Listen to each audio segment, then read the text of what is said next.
ഇക്കഴിഞ്ഞ മെയ് 25-നായിരുന്നു നടൻ കാർത്തിയുടെ 49-ാം ജന്മദിനം. ചെന്നൈയിലെ ക്രസന്റ് എഞ്ചിനീയറിംഗ് കോളേജിൽ നിന്ന് മെക്കാനിക്കൽ എഞ്ചിനീയറിംഗിലാണ് കാർത്തി ബിരുദം നേടിയത്. പിന്നീട് ചെന്നൈയിൽ തന്നെ എഞ്ചിനീയറിംഗ് കൺസൾട്ടന്റായി ജോലിയിൽ പ്രവേശിച്ചു. പ്രതിമാസം 5000 രൂപയായിരുന്നു അദ്ദേഹത്തിന്റെ ശമ്പളം. ജോലിയിൽ യാതൊരുവിധ പുതുമയും അദ്ദേഹത്തിന് കണ്ടെത്താനായില്ല. പിന്നീട് ഉപരിപഠനത്തിനായി കാർത്തിക്ക് ന്യൂയോർക്കിലെ ബിങ്ഹാംപ്ടൺ യൂണിവേഴ്സിറ്റിയിൽ അഡ്മിഷൻ ലഭിച്ചു. അവിടെ പഠനത്തോടൊപ്പം ഫിലിം സ്റ്റഡീസ് ക്ലാസുകളിലും കാർത്തി പങ്കെടുക്കുകയുണ്ടായി. ഒപ്പം ഒരു ഡിസൈനിംഗ് സ്ഥാപനത്തിൽ പാർട്ട് ടൈം ജോലിയും ചെയ്തു. അവിടെ നിന്നും വിഷ്വൽ തിങ്കിങ്ങിൽ തനിക്കുള്ള കഴിവ് കാർത്തി തിരിച്ചറിഞ്ഞു.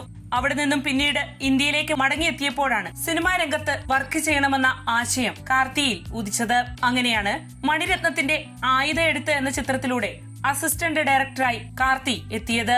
അതോടെ സിനിമയോടുള്ള താല്പര്യം കാർത്തിയിൽ വർദ്ധിച്ചു. എന്തായാലും എഞ്ചിനീയറിംഗ് വിട്ട് സിനിമാ രംഗത്തേക്ക് ചേക്കേറിയ ഈ താരത്തിന് ഇന്ന് പ്രേക്ഷക മനസ്സുകളിൽ പ്രത്യേക ഇടം തന്നെയാണുള്ളത്.